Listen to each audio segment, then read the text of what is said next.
When we think of typical perimenopause or menopause, night sweats are one of the things that we classically associate with it. The hot flashes, night sweats, those kind of vasomotor symptoms. Those are one of the things that we think, yeah, that's typical perimenopause. Does that make it easier? Not in the slightest. So what do we do about this? What do we do about night sweats? One of the things that detracts from our standard of living in perimenopause, because they disrupt our sleep. They make us wake up feeling less fresh, less well rested, but also really, if you wake up feeling damp, wet, soggy, nasty, it's kind of another signal that you're not okay. So we need to do something about it. Now, if you are taking HRT, specifically estrogen in this case, you may find that your night sweats are under control. As long as the HRT is monitored and your dose is kept up to date, so that your estrogen is upped over a period of time, and so you may find that your night sweats disappear, or they just don't seem to be an issue anymore. Awesome. But what if that's not the case? What if you can't have HRT for whatever reason? Maybe there's a family history of estrogen sensitive breast cancer. Maybe you can't have HRT because there's a family history of high blood pressure, whatever the reason, or you just choose not to take HRT. What do we do? Or if the HRT is not doing enough for you and you're still getting those symptoms, this is what this video is about today. Please feel free to share it with anyone who may be going through some, all the early signs even of perimenopause. Because one of the issues that we have with perimenopause is that a lot of doctors in the UK do not want to prescribe HRT under the age of 45. Now, I'm not going to go into the whole guidelines thing, but I will put into the link below this video a link to my free perimenopause tracker and checklist. Why is that? Because the perimenopause check and checklist, if you're 45 years or older, you can be prescribed HRT based on your symptoms alone. So you don't have to, especially if you're having vasomotor symptoms, so things like hot flashes, night sweats, you can just be prescribed HRT on those symptoms. If you're under the age of 45, it's up to the doctor's basically discretion. They quite often will opt for a blood test because they want to rule out other things like thyroid issues or liver kidney function, something else that might be causing the night sweats or the hot flashes.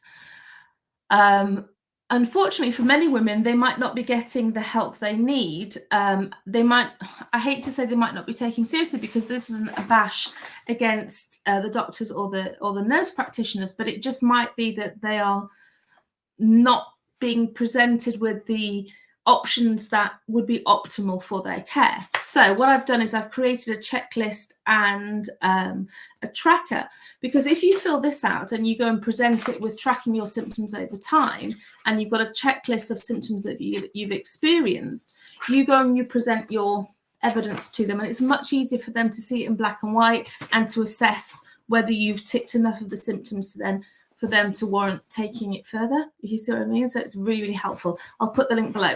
So let's presume that you are either too young to be given it for whatever reason, or you're not convincing anybody, or you need some extra help, or you can't take it.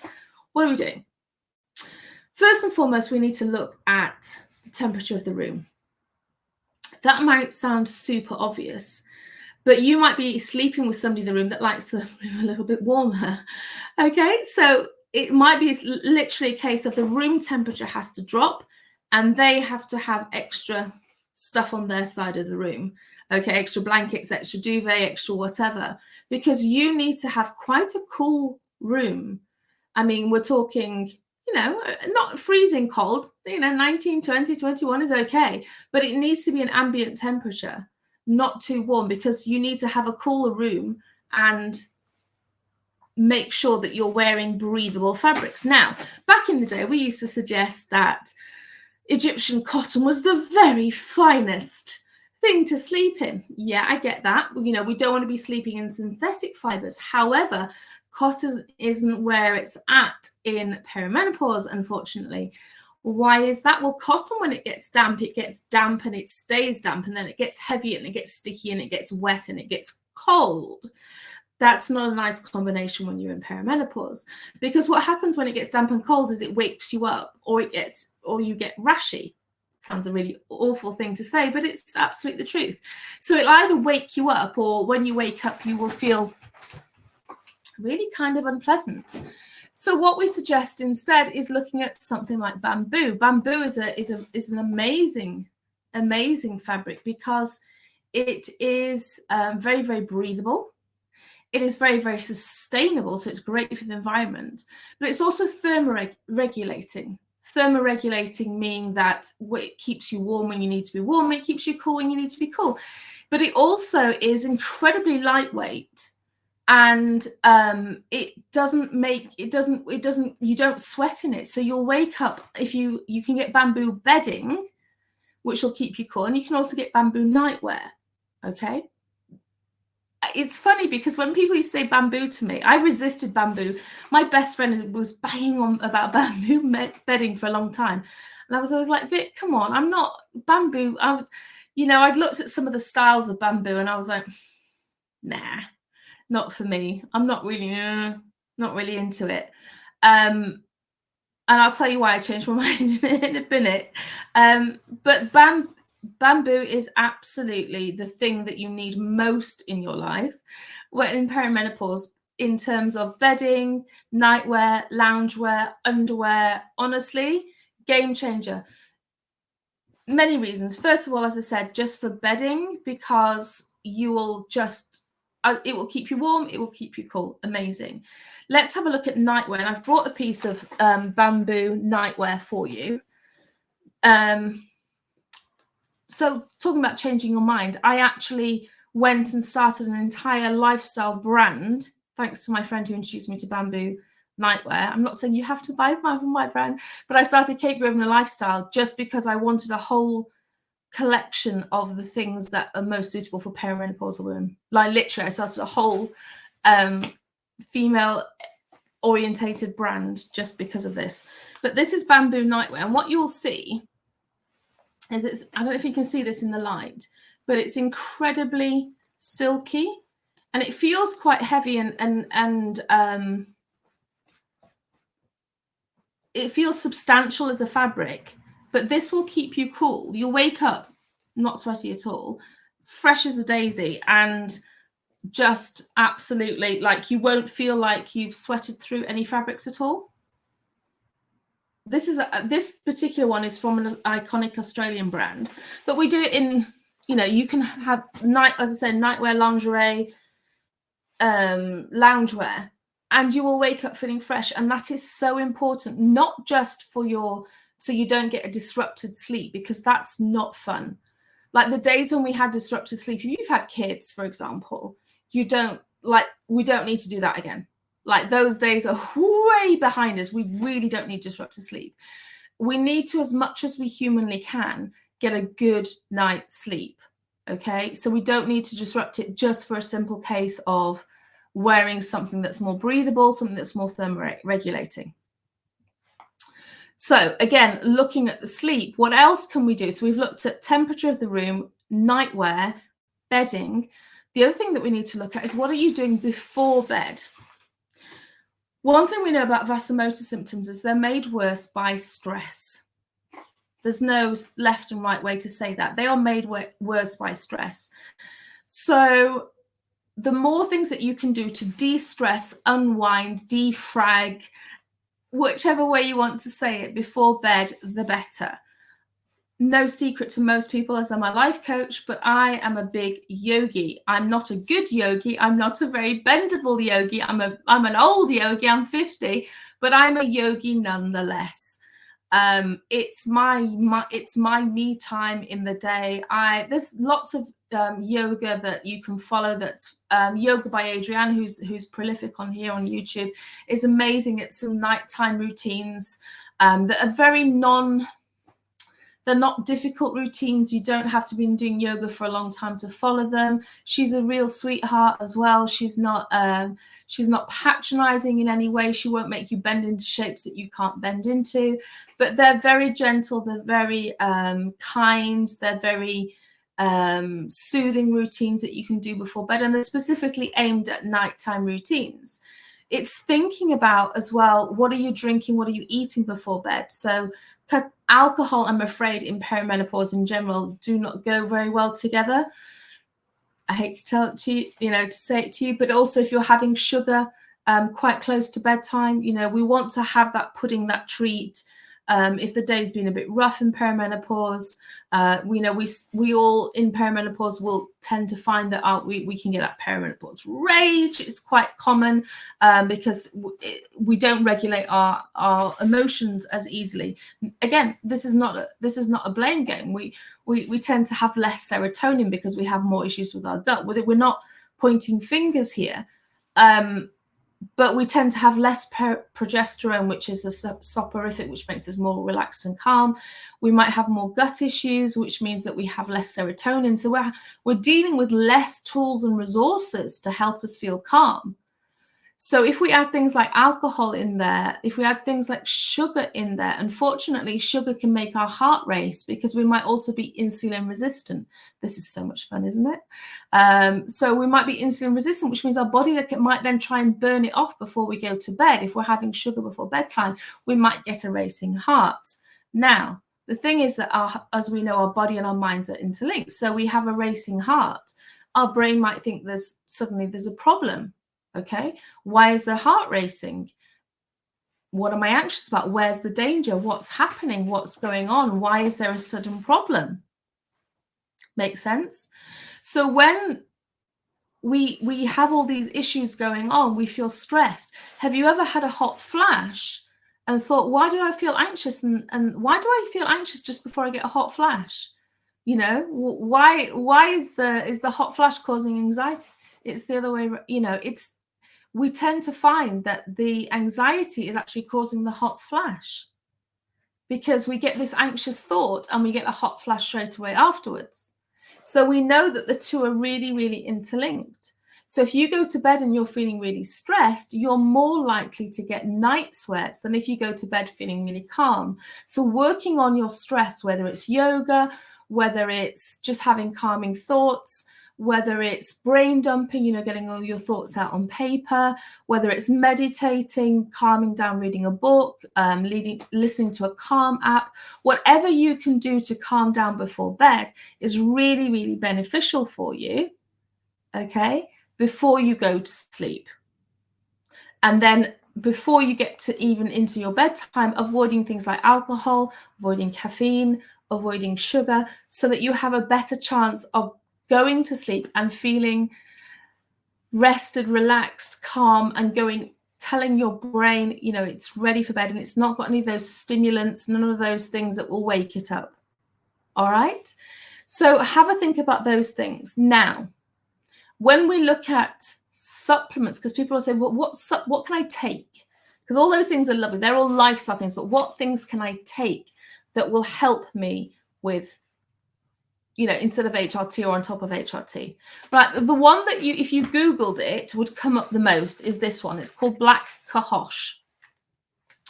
You can get these from places like online. You can get them from health food shops, Holland and Barrett, those kind of places. And this is typically very good for helping you with night sweats.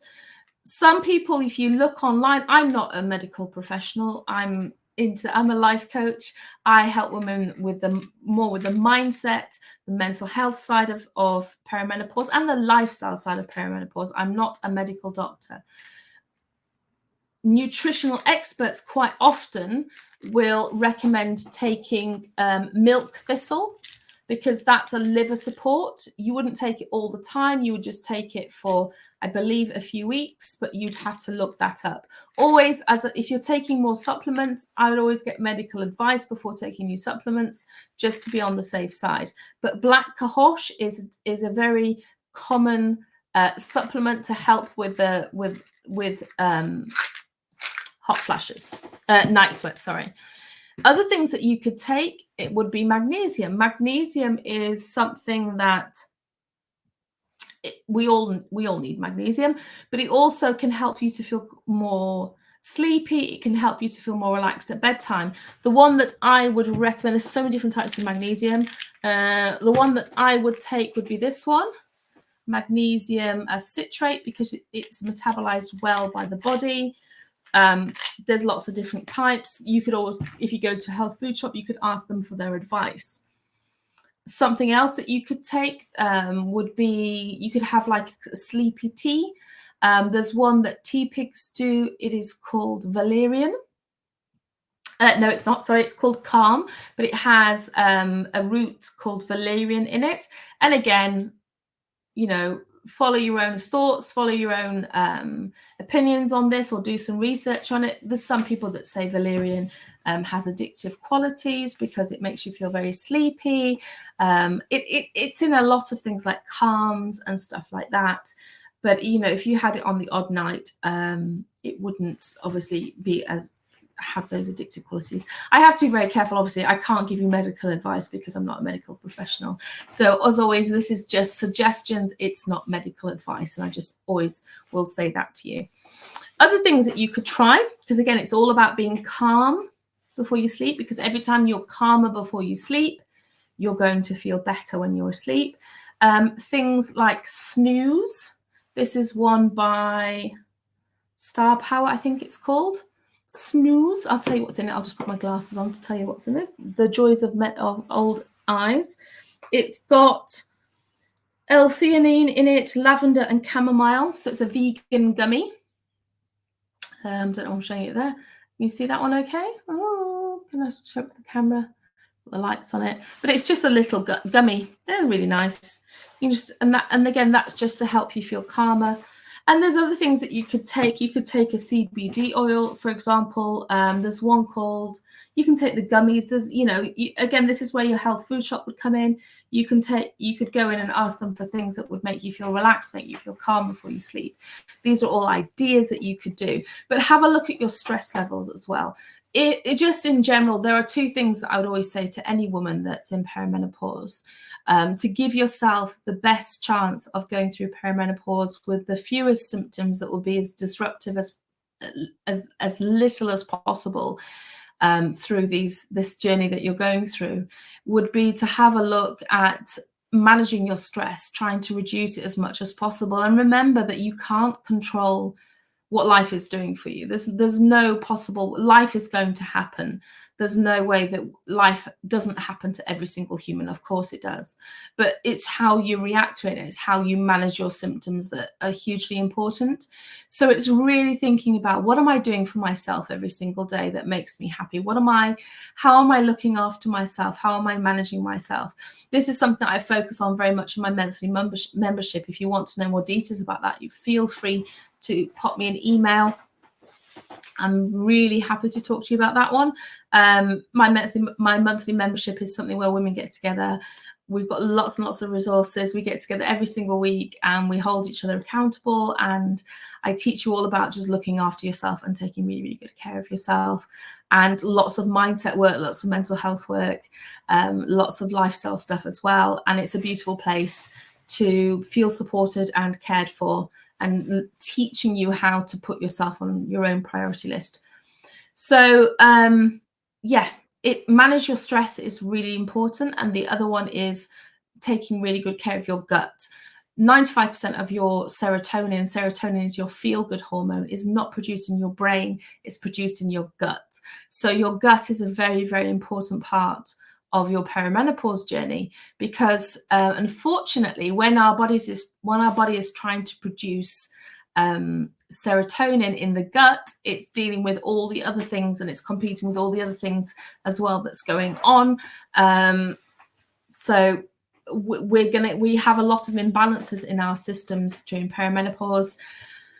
And our gut can quite often suffer, which is why we end up with things like bloating, kind of IBS almost type symptoms. We can end up with gassy, we can end up with bloating, we can end up with quite easy end up with type of constipation or diarrhea. So there's a lot of issues that are going on. We can end up with an antihistamine intolerance, all these kind of things. Perimenopause is fun, aren't we enjoying ourselves? But on a serious note, there are things that you can do, adding probiotics, adding prebiotics, just eating a balanced diet, which we've been saying forever, I know. This is not new, is it? But it really, really does help. So I hope that helps, my darlings. I hope that gives you some information, just things that you can do and things that you can take. There are other things as well, like teas. This is one by Twinings that you can just drink, you know, sometimes during the day. Oh, let's see if I can get the light on this one. This is called Menopause Cool Moments. That's something you can drink during the day. It's got sage in it, which is good for, like, not for, I would say, for like massive night sweats, but it's good for just kind of if you were at the beginning of your perimenopause journey, or if you were having like moderate hot flashes, sage is quite good for that. So yeah, I have done a video in here as well on different supplements that you can take. So do please give me a follow. I've got lots of TikToks as well that are obviously a lot shorter. If you are not on TikTok, please jump over there and watch the stuff over there as well. I'll put the link, if you haven't already read my book, which is The Uncomplicated Guide to Perimenopause, I will put a link as well to the book below. Yeah, all right, my darlings, I hope that helps. Take care, and I will speak to you soon.